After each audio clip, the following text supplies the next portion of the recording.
What's going on, guys? Welcome back to another episode of the Roots of Success podcast. I am your host, Nate the Great, coming at you. And today we have a special guest, okay? The man himself, Mr. Ivo Dimchev. How you doing, brother?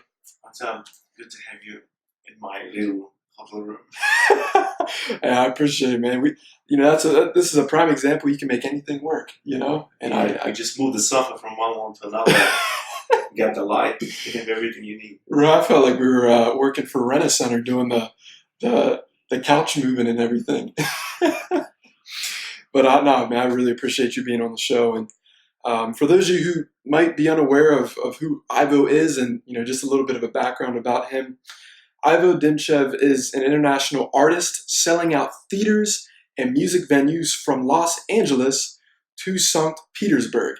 He is someone who transformed from a world-known award-winning contemporary choreographer to one of the most unique singers and songwriters today. So Ivo, I mean, my goodness, I know that was kind of a little bit of a short read. So I'm kind of, and I know the audience is as well. I'd like to hear more so some of the behind the scenes in terms of, how you grew up, right? Because I mean, with everything that you've done so far and the performances that you have done, there has to be a reason behind how you've gotten to where you're at. So if you could kind of give us a summary of, your childhood growing up and to how you've gotten to where you're at today, man, I'd love to hear it. Well, I'm from Bulgaria, Okay. so it's a small country, like east, south of Europe. And usually it's a conservative place, or it's considered conservative environment, but because I was quite extravagant child, so I was standing out even from a very young age. And thank God, I went to a theater school when I was like 12, so I was able, as a growing up, was like very out of the box and very extravagant, and was a lot of creative energy.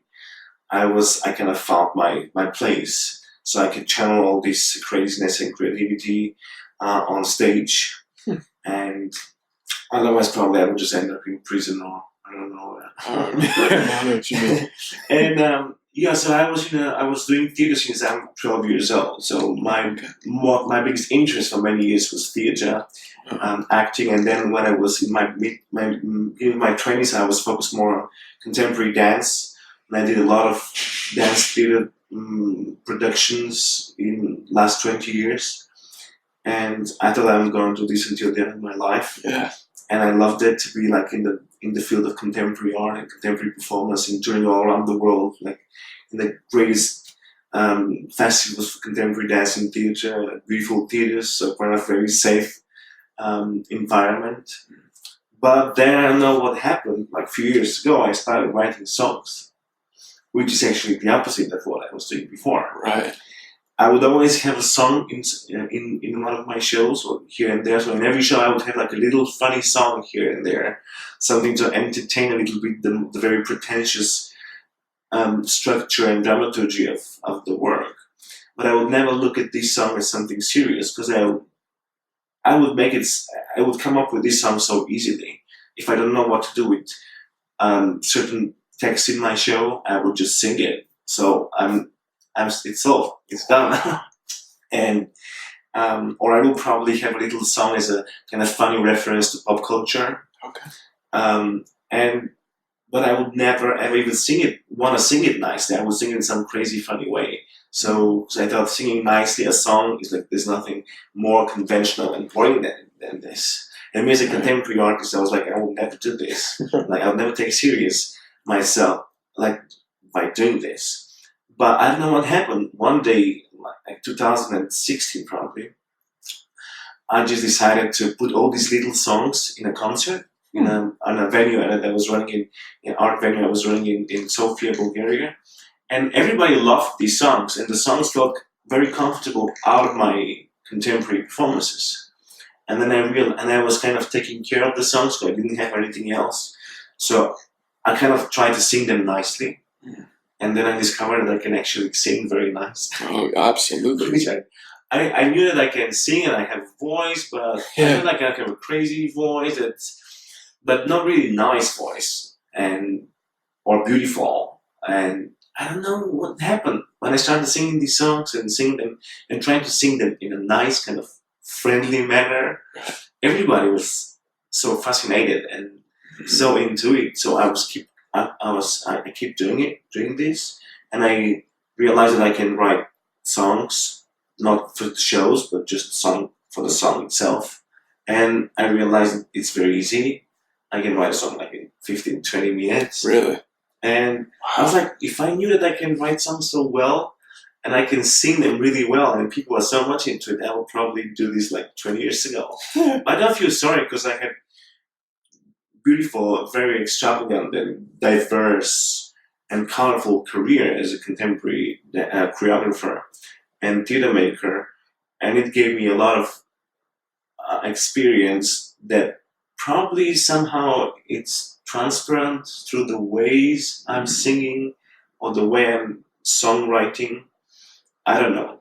I think probably I just had to grow up enough so I can write the music that I write now, that I'm writing now. And it's actually, I was kind of fed up of the whole comfortable, luxury, safe place where contemporary dance was for me and contemporary art was for me. So most of those theaters are like institutions that they have like budget and subsidies. So you're taken care of all the time. And I know that as a musician, and especially as a beginner, yeah, you have to take care of yourself. Nobody's gonna take care of you. Seriously. And I have to play in music venues where people are just drinking and talking because they're like bars. And I was like spoiled because I was performing always in theaters where people were just sitting in the darkness, like listening very carefully. Yeah. So you can easily control their focus. But when you have like a venue with like 500 people and like 3 bars, and everybody's drunk, how do you take the focus of these people? How do you make them like shut up and just like listen? I find it very challenging, and that's why I love it. I still enjoy performing in theaters, and I'm still performing in theaters, but I love having like wild places as well. Right. Man, that's insane. I can only imagine because, yeah, I mean, you're performing in front of people that are wasted and drunk, and Yeah. because that can throw you off, I'm sure, sometimes. In the beginning, it was challenging for me. It was hard. I was like, what the fuck? I mean, how do I work? How do I make them like listen? Because they're with their buddies, they're going out and they want to get drunk, they want to have a good time. And I'm like, no, I'm singing. And so you have to just focus because I have something very important to say. And, many times it works. But that's why I thought I've been performing all my life in front of like intellectual audience, like it's the audience of contemporary dance and theater. So people who are like they're in the theater, they come here because they want to see something different, something special, and they give their time for that, and they will, even if it's something very difficult to understand, they will make an effort. People in a bar, in a music venue, they don't care. No. They don't want to try. They want to have it They just want to have like a nice environment. And if you're can offer something more special, probably they will look at it. It's very often happening that people just shut up and they just stare at me, which is I really appreciate it, but it's not very easy to do it. And like in hotel cafe, for example, sometimes they're telling me, it's the only time. It's very rare that people are quiet when somebody is singing. But I don't know. I'm trying to work it out. I mean, when something is really important for you, I think it's gonna become important also for the ones that are in front of you. Absolutely. If I know that if I'm just singing my song because I know that it's a cool song, I'm sure that people will be not so engaged. But if I'm singing the song as like this is something which is extremely, extremely important and valuable for me, every word, every phrase, every melodic line, every pose. So I'm sure that sooner or later people will be like, okay, fuck it. I mean, I really want to listen to it. Right. And usually it works. I don't know how it works like on an arena, like on a bigger stage. Man, yeah. I don't know. You're about to know, though. I haven't been there, so I don't know. It's coming, I'll tell you that. I mean, especially the people you've been been around, and my goodness, being out here in LA, I mean, it's like the land for that, you know. So did you always realize that you had a voice, or did it take you some time to discover that? Well, probably because I'm very critical to myself. Mm. When I was younger, I mean, I knew that I enjoy singing, but I was not sure that my voice is ready for it. I Mm. was not sure I can pull up a song and just like sing a whole song, and I didn't have my own song. So even if I'm trying to sing somebody's songs, I would always compare myself to this person. So I will be like, always, no, just don't even try. Right. Yeah. And that's why I don't know any other songs than my songs. Mm. Okay. When people are like, do you want to do a cover? I'm like, I don't know any song. Why don't you sing this song? And I'm like, no, I don't want to, because I don't want people to compare me with anybody else. Wow. So I'm like, I will just like write my own songs. I just sing my songs, and I write songs pretty easy. So I have like 50 songs already that I've written the last few years. So I have enough choice. I don't have to sing a cover. But I think now, since I feel more comfortable, and so many people are confirming me all the time that I have a beautiful voice, and probably now I'll be like, okay, I will probably dare to make a cover on a song that I really like, and I think that I can add a different perspective to it. Mm. Maybe I'll do it, but I'm not really in a hurry. Right. I know, Jim. I mean, you said you have 50 songs, where you probably have another 50 songs done in the next few days with as quick as you write, you know? I mean, Yeah, good. yeah. I have to forbid myself actually. So sometimes I'm like, no, you're not going on the keyboard. Yeah. Because if you go on a keyboard, I might have like start a new song because the melody will just come out, and I will just have to take care of it, and it will just want to develop, and I will try to develop it, and and then sooner or later I will have like a full structure, and then this full structure will start begging me for texts, and I'll be like, okay, now I have to think about that. Yeah. So I'll just have another one, but I'm like, okay, stop, don't write new songs. You have enough songs. Take care of what you have. Like, put those songs that you have out. Like, find the right producer, find the right arrangement. Yeah, so now I prefer to just take care of the ones I have. Yeah. And find the right way to present them, and then I will keep writing. Because I don't need like this. I Right. don't need so many songs. Yeah. Some people make career with like 5 songs. I I have know. like 50. Yeah. And I want the world to hear those songs, and or like the best of the ones I have. And if they're happy, I will write more. Absolutely. And it's funny, talking about the covers and everything like that. Like, I would think, like, with your voice, I feel like it'd be so, like, not difficult, but it'd kind of be hard for you to just do covers on anything, because you have a unique voice. And I've never heard a voice like yours, to be Oh, honest. thank you. Yeah, like, Very kind. I'm just being honest. I was driving here and I was jamming to some of your songs, and I'm just so thrown back, because I've never heard an artist that has had that. Like, you have a deep voice, and it's soothing. The way it kind of just like soothes with the lyrics, and Thank you. yeah, and just with your songs that you produce, I feel like it catches people off guard at first, because not a lot of people expect that, especially with where we're at in today's society. A lot of people, where they're used to hearing the alternative, because that normally has this, like, whether it's rapping, like, people are so used to hearing a certain kind of sound. But when somebody like you comes, to the stage, you're an outlier. Have you noticed that? Yeah, and before I thought that in LA it's gonna be very hard for me to kind of Mm. make it or be visible because it's a very mainstream place. Yeah. But actually, it's the opposite. It's so mainstream that people who are sensitive and have some intelligence or have that kind of taste of music, they really need something different. They desperately need something which is out of the box and out of the stream. And they're very happy to have somebody like me who is just out of it. And for me, it's very hard to be in the box because I've never followed the mainstream music, because I was just part of a completely different world that you have to be constantly trying to be different, innovative, and my main goal and purpose as a contemporary artist was just to always find something which is out of the box. And if there is a box, if there is like a border or limit, or convention, I would always kind of work around it or try to cross it or question it. and I'm just like writing songs. So Yeah. I cannot betray myself as a contemporary artist, but having these everyday confirmations from from so many people around the world who are writing me that they are addicted to my songs and my music helps them so much, and it's so important to them. And I'm like, fuck it, fuck contemporary art. I mean, there are enough people who can take care of contemporary art, and I've done it for 20 years. Yeah. Now I care for people more. And if people are so happy and so like making them happy, making their life easier, yeah, fuck it. I don't think I really have a choice. I just have to keep doing it. Maybe another 20 years I write songs, and then see after. There'll be silence.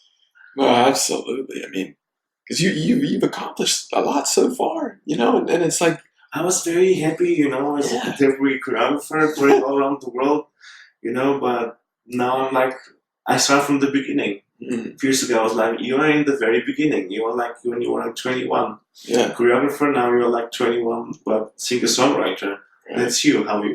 Let's see. How you go. Man, it's funny. I was watching. I looked some YouTube videos up about you last night, and I saw you on the X Factor. And I always like to look at expressions on people's faces. I'm a people watcher, right? And whenever you performed, I saw the judges how they reacted and everything, and whenever you passed the first like couple rounds and everything, I saw the fans didn't necessarily react the best way, like because they're not used to this kind of music. But your expression whenever they were booing you, some of the fans, it was stone cold. Like your face wasn't like you weren't. You were just like you were dead centered, and I found that so intriguing, Ivo, with how you reacted to that, because most people they would be down on themselves whenever they would be like, but your face was just like, and even the judges, they were trying to make you laugh and trying to crack jokes and everything because they were trying to be honest, but they were still trying to kind of sucker up to you in a little bit. Like I noticed that, but you just had that dead center face, and you were so laser focused on that performance because you left it all out there.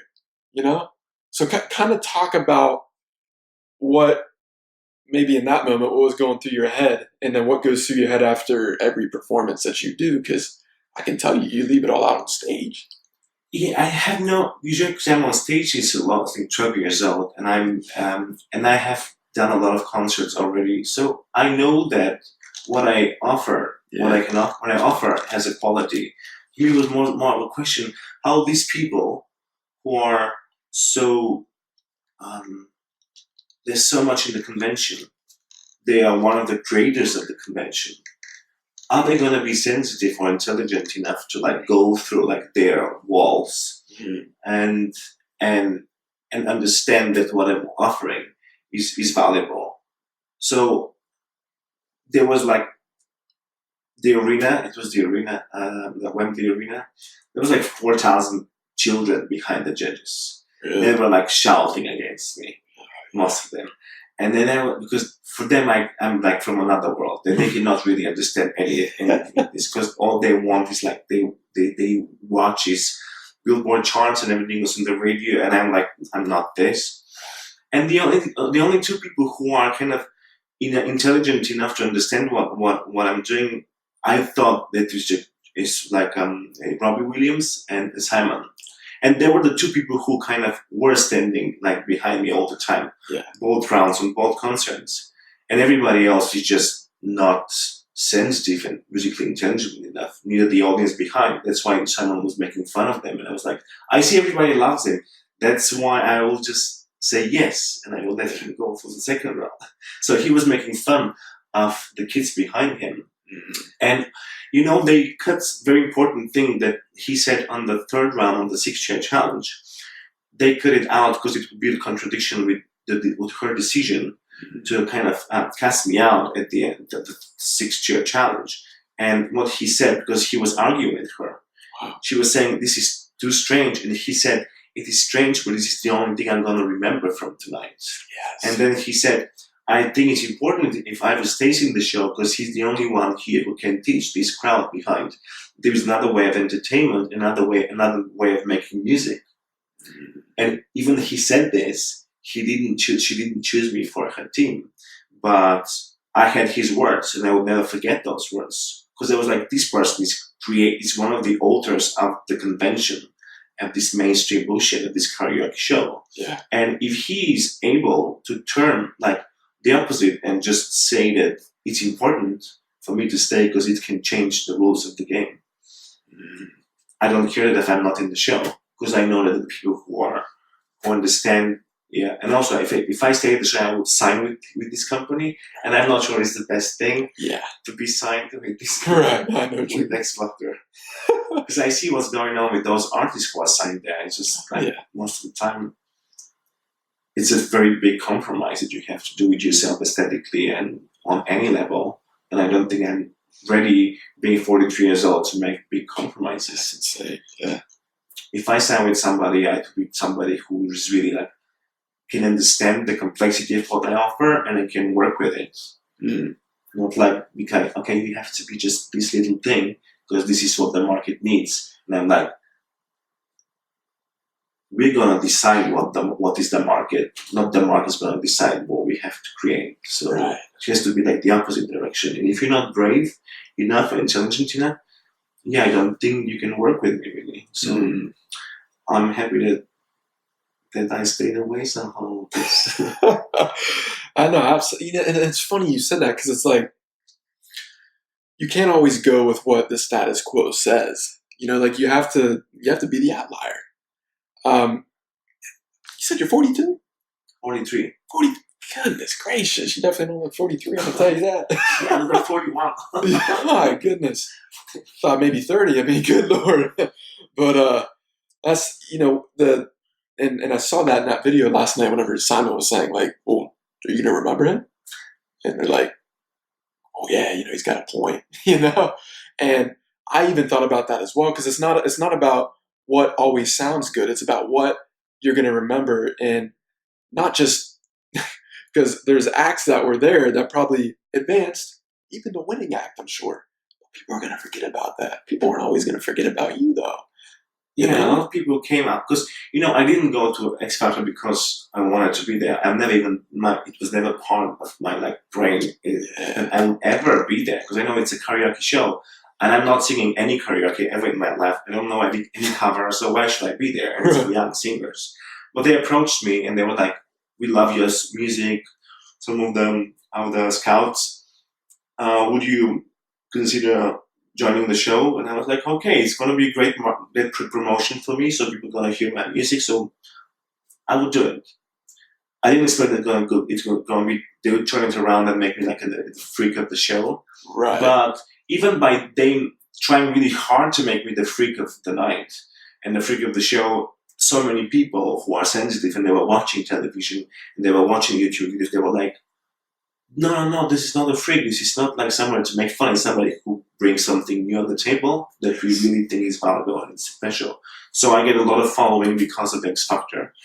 And, well, they try to make fun, but I didn't really work. Right. Yeah, no, it definitely didn't work, I'll tell you that. And then seeing somebody like Simon, the master judge in the game, with his words, of approval and just guidance. The best words he said, they took it out because it will be in contradiction with her decision. And also, Robbie Williams said that he said something really funny. He said, if I was not a judge, if I was at home, you are the only reason I will watch the next round. And I was like, oh, thank you, bro. But his wife was like, I don't get it. This is wrong on so many levels. And I was like, no, this is the opposite, actually. This is right on so many levels because it's different. Exactly. You're different, and that's what people like to see. And then to also attest to that, it's funny. A lot of music artists, they don't necessarily have like a brand, right? Like them for their voice, but people want to see the behind. And I can attest to this because I've done marketing for 3 years. I've helped people with their brands on how to come out more in terms of their shells, right?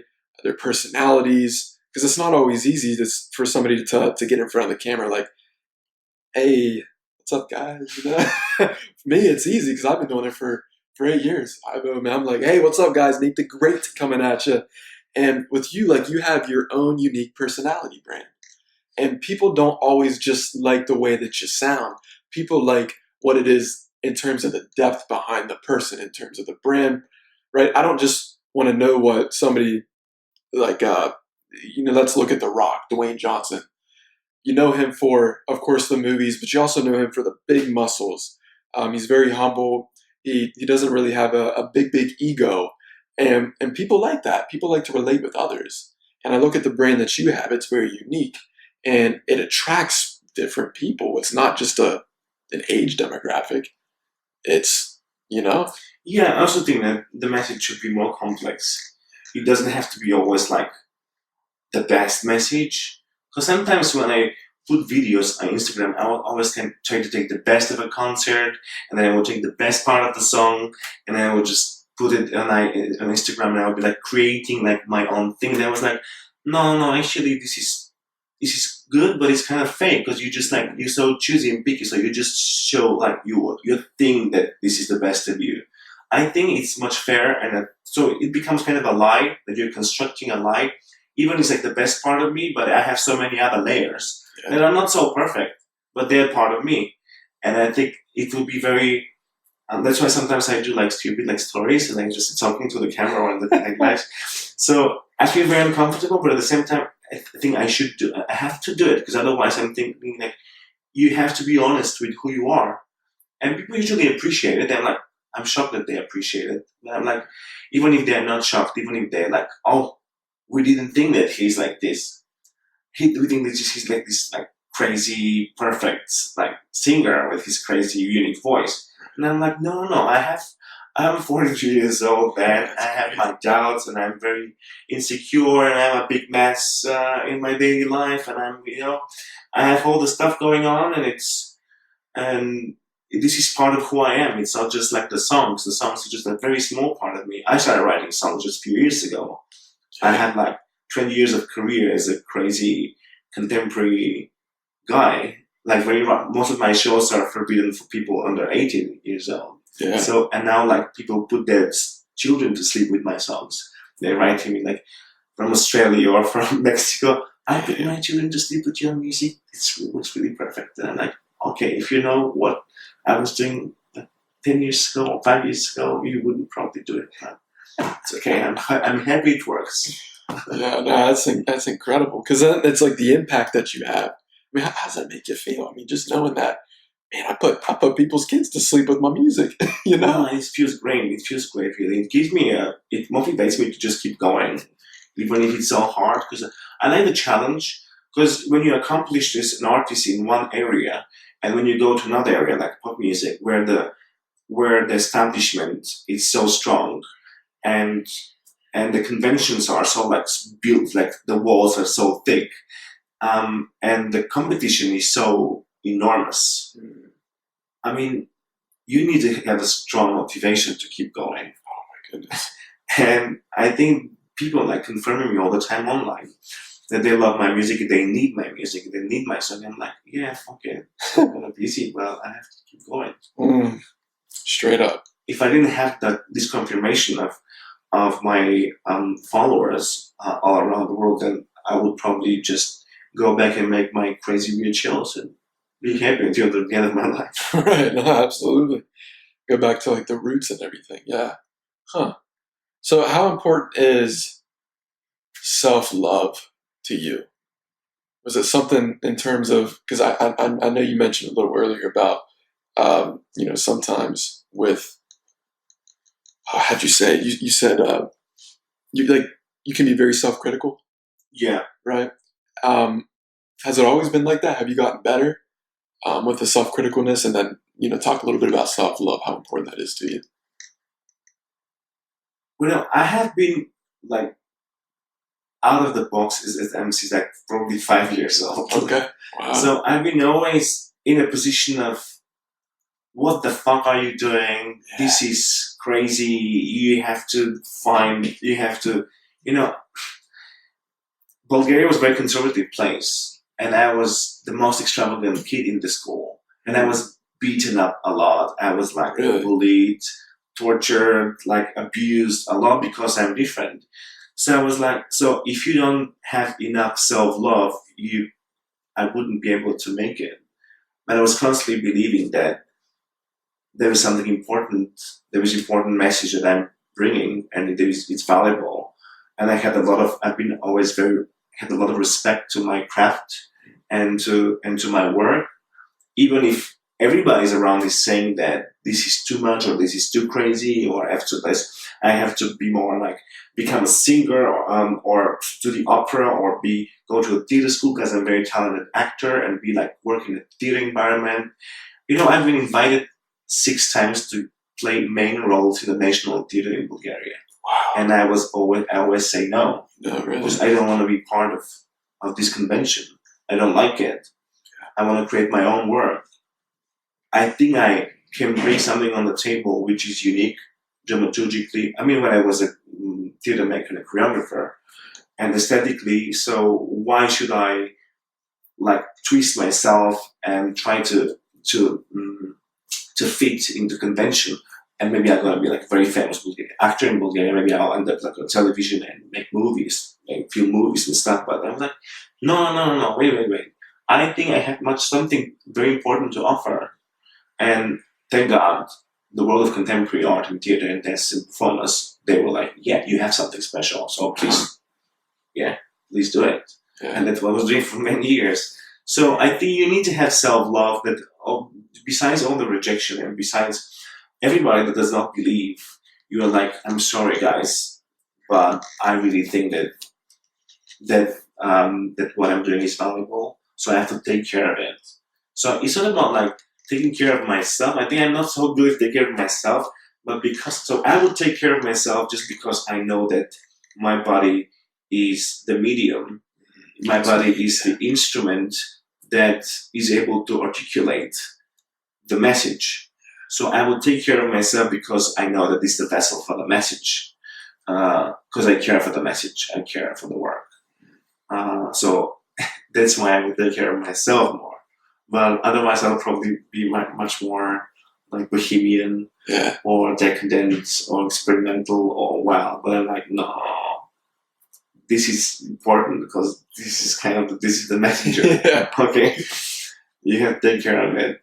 So this is about self-love. I don't know if it answers your question. No, absolutely. That's great. I mean, because just to attest to that as well, Ivo, self-love is so important because even myself, I can be kind of self-critical too. And I realized that held me back so much in terms of, just the podcast. A few months ago, I was so self-critical that I didn't have the necessary equipment to do like a professional podcast. Like I didn't have the camera. I didn't have this setup. I mean, we're recording this right now on an iPhone. We got a mic here. And I was just like, man, you can't. But I just realized that, I needed to do it. And then if we're talking about the body, I realized how important meditation is. Like having that alone time, that quiet time, especially for myself. Whenever I'm alone, because I live here in LA by myself, and I get into my zone whenever I talk to myself. Like it sounds so crazy, but there's no greater feeling for me whenever I literally can just like look in the mirror, have a conversation with myself, or I'm walking in I love it. Yeah. the room, right? I'm the best listener for myself. Yeah. I would ask myself questions all the time. I'll answer different ways. Yeah. Perfect. Because it's like your intuition's talking, right? We know one thing. We know one identity, and if you are okay with like being like multiple identities and have multiple perspectives on a situation, then this is like we are not one thing. Like, what's the self? Self is just an illusion, no? And we're just a construction of those different things and perspectives. And if you allow those perspectives and different identities, entities to kind of be in contact with each other, have a conversation, it can be quite entertaining. And also, you can find a lot of important things and truths about stuff, about situation, about what you're looking for, about your own work, just because you allow this diversity in yourself. Mm-hmm. So having a conversation with yourself it's the most normal thing. There's nothing crazy about it. I'm glad we're both on the same page for that. You feel me? Because some people, I tell them, they're just like, "Oh, yeah, I've heard of that. Yep." You know, they don't understand it. Probably the therapy. Right? And I say, this is a therapy. I'm my own therapist. Man, that's because I'm honest with myself, and this is quite important. Yeah. You go to therapy because you're not honest with yourself, you know. Mm. So, man, that's deep. Yeah, I like that. Let me ask you this: who's one of your biggest music idols that you look up to? when I was a kid, when I was like 12 years old, I was listening to Elton John a lot. Really? Okay. Because his music was great, and I loved his ballads mostly. Yeah. It was very emotional, so I would never. Yeah, that's what I was listening. The ballads of Elton John was like my music, and also it was the only gay that I know when I was a kid. Yeah. So for me, it was even more kind of important because I realized that like gay when I was very, very, very young, but I didn't have the right environment or to share. So for me, like Elton John was like a safe place. It was a safe zone. Yeah. Like my books and the music of Elton John was kind of, I know that I'm in a safe place. I know that I'm okay with who I am in this environment. And later I switched to a lot of Bjork for some years. Okay. And then I was listening a lot of gospel music because I loved improvisation. Yeah, absolutely. For many years I was doing improvisational concert. I would just like sing with a musician but completely improvised. And I couldn't find improvisations online. So the only people who improvised good were the gospel singers. So I was listening a lot of gospel because of this. And then I just was so much into my own contemporary work and that I was not really aware of music so much unless I have to just come up with little songs here and there in my work. And then I just started writing my own music. This is it. Really? And now if I listen to music, I would listen something really chilled and relaxing because I'm very like anxious, like a lot of energy, I have to be busy all the time. So if I listen to music, it has to be something really chilling and something really relaxing. I would listen a lot like Frank Ocean, for example. Because it has this kind of cinematic thing that he's not in your face, but he creates this kind of complex environment of things happening, you know? And it's kind of schizophrenic, his music, because it has multiple dimensions, you know, inside the song. It's like if you're watching a movie or something. It's deep, yeah. It's not just like a song. And I listen to a lot of Frank Ocean, especially when I have sex. Definitely. Frank Ocean. Yeah. Very chilling. Yeah, it makes the vibe 10 times better, doesn't it? Yeah, because it doesn't ask for attention, his music. He's like, you know, I'm here doing my stuff. I'm not in your face. When I sing, I'm like, I'm in your face. I'm like, you see, I have this beautiful melodic line, and I have this story, you know, that I want to share. And people are like, yeah, I want to listen. But Frank Ocean is the opposite. He's like so mellow and so kind of, you know, and this one, like, wow, no, that's funny. You have to listen to, in the audience, you have to listen to some Frank Ocean if you want to get in that zone. My goodness, I haven't listened to him in a while. It's been a little bit. Yeah, I used to, forget the one song I used to listen to his, but. Yes, some beautiful ones. Yeah. I noticed you mentioned books. Do you have a book or two that are your favorites or anything? I was in a very gigantic depression when I was 2012, 2013. And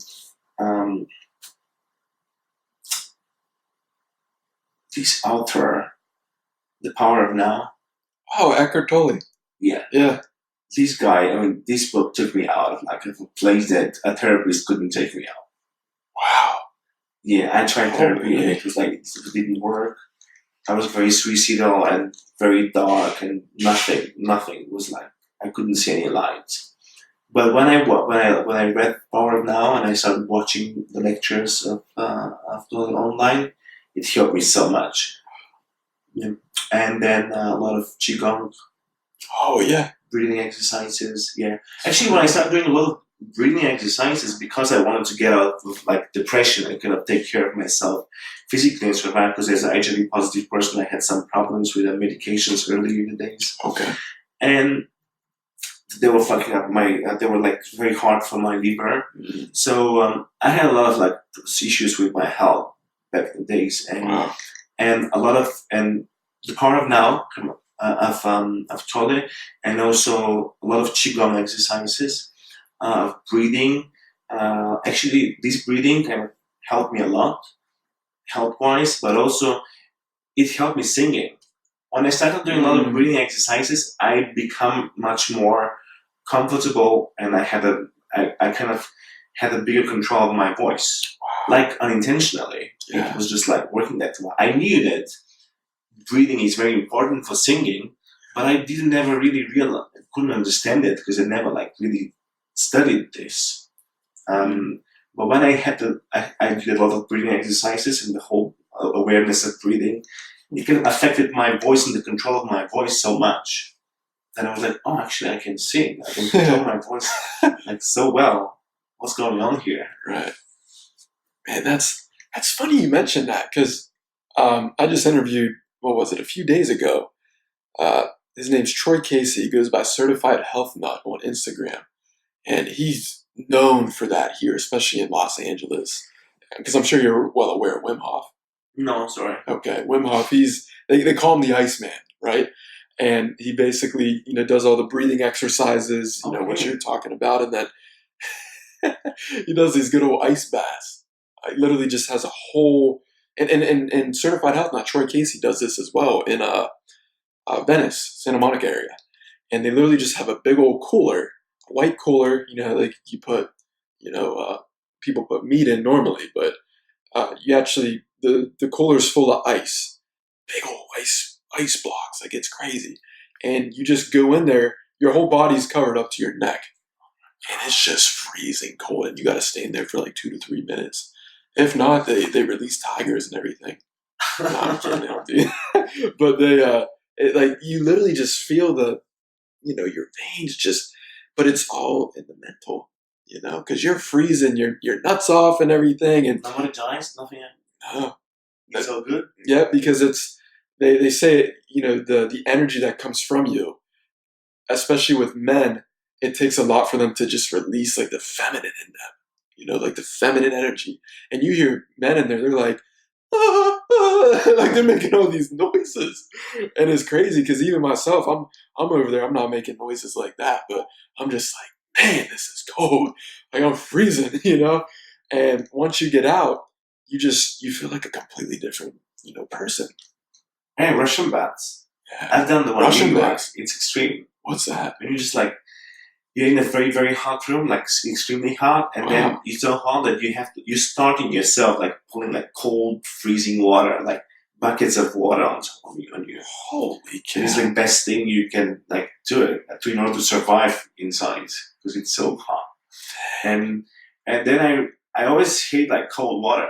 But after the Russian bath, I'm like, after the bath, you just like go in a freezing pool and you're like, you're in a paradise. Yeah. So I think before I do the cold, I really need to be in a very hot room. This is the Russian bath. Oh, wow. I love it. I've been only once, like in New York, but I've been like several times, and it can become addictive. You see people going there all the time. For real? Yeah, because it's so intense.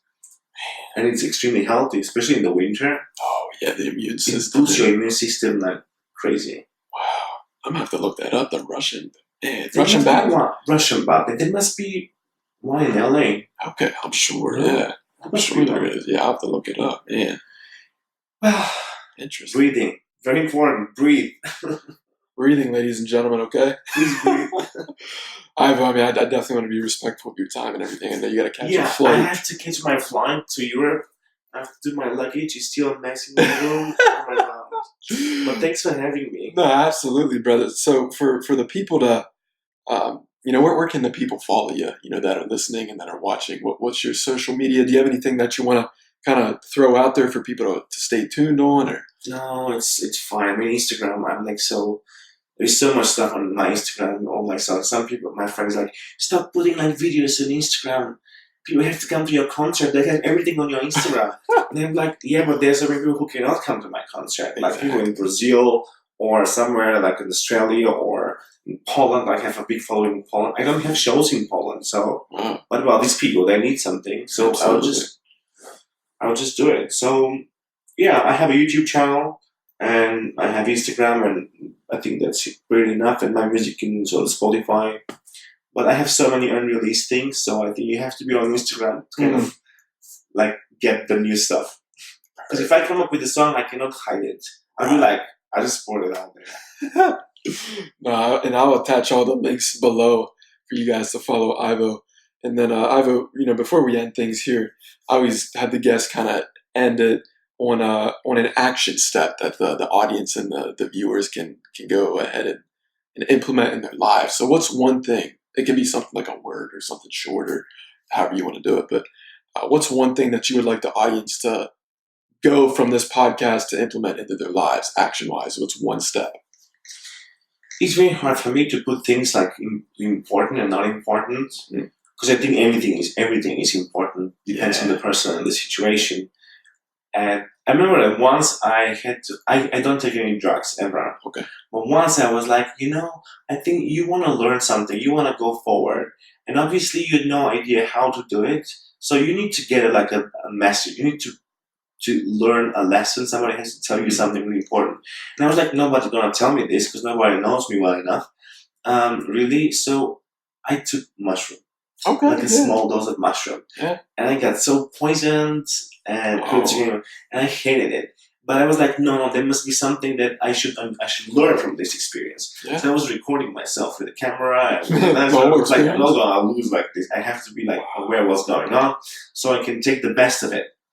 And then during this kind of tripping, and I was alone at home in Sofia. I got two really important messages for myself, and they were like the most important things that I had to learn in this moment of my life if I want to go farther, if I want to grow as a person and spiritually or as a human being. Absolutely. And those two messages were, the first one was kindness is the ultimate freedom. Kindness is the ultimate power. Okay. Kindness is the ultimate power. And I've been all my work, all my life has been very expressive, very kind of violent, and very high volumes and high dynamics, and sometimes very aggressive. And I got this message: kindness is the ultimate power. You think that you are powerful. You thought for many years that you are powerful as an artist if you're doing a lot. Yeah. You have a left for it. You're operating with huge amounts of energies. But don't forget that kindness is the ultimate power. And then nowadays I learned step by step that, especially singing, in the singing I managed to be kind. Like singing is the way that I'm able to be kind, really. And this kindness people appreciate so much. And I understand that this kindness that doesn't need a lot of effort is actually extremely powerful because it gives so much love. And you can be able to give so much love by doing this, by being so kind, even just musically being kind. And many times when I'm singing, I also have this feeling that I'm not just singing you a song, I'm just being really kind to you, and I'm just taking care of you as an audience. I'm taking care of you as a listener. I'm taking care of you as a somebody who I have a date with. I'm meeting. So for me, taking care of our relationship, taking care of your evening, taking care of your soul, and so this taking care is the kindness that I was talking about, that I was thinking about when I got this message. And so this message helped me a lot to kind of have this perspective and really believe that I have to stick to it. I have a lot to learn by being kind, hopefully not only with the music, probably on a personal level. Yeah. And the other message I got from this experience was there's no complete freedom before you forgive to anyone, everything. That's true.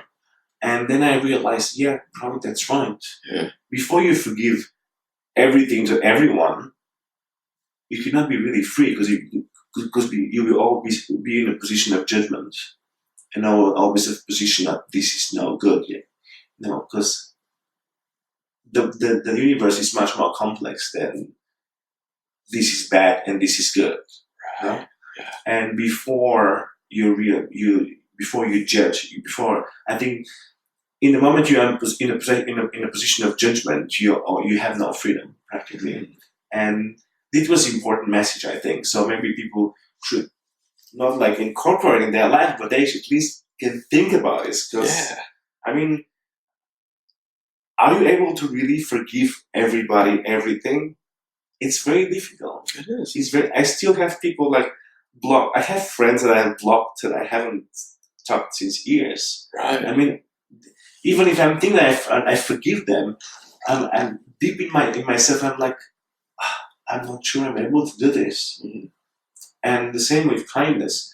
I don't like drugs. I mean, if you take drugs, you should have a special reason to do it. Right. Yeah. Agreed. And I had this special reason to learn something, and I get this, and I think I'm good for like some years. Yeah. If I need something more to learn for myself and I'm not able to like, get it by myself, I'll probably put my brain in a special condition. Okay. By helping it with something. But wow. As I see in LA, people just taking drugs for any reason. Yeah. No, you don't need a special reason. You want to go to the grocery, you get something. Right. It's easy accessible nowadays, you know? No, that's deep. So I think for the audience to apply that, who is one person, maybe two, maybe three, that you can forgive today? Maybe you're holding on to something, a grudge, something that really pissed you off, made you angry, made you mad. Who can you forgive? And then second, you hear all the time random acts of kindness. What is one random act of kindness you can do? Even if it's simple, holding the door open for somebody, complimenting, hey, you have a nice outfit, a nice watch, right? I really love your hat. Compliment somebody that's maybe in a grocery store and you're like, hey, I just want to say I appreciate you for coming to work today and really doing what you do. Something like that can literally change somebody's life because they might be going through it. They might be having depression, What can you do today to actually go out there and do that, right? Develop some courage, develop some confidence, because trust me, when you do that, you're going to feel so much better about yourself, and the person that you do that to they're going to light up, they're going to exalt so much energy that's going to come from them, and it's just going to make their day. So, I mean, that inspired me because I'm going to do that today for real. That's right. I'm going to the airport. I have to be very kind, right? To survive it. Yeah, you'll be going through TSA or the security say, "Hey, I appreciate you being here today." But hey, guys, again, I'll attach everything for you to check out Ivo's music and his socials. I'll attach everything in the description below. Check him out. He's an incredible, incredible human being. And Ivo, man, I appreciate you being on the show. Thanks, Kevin. Thank you.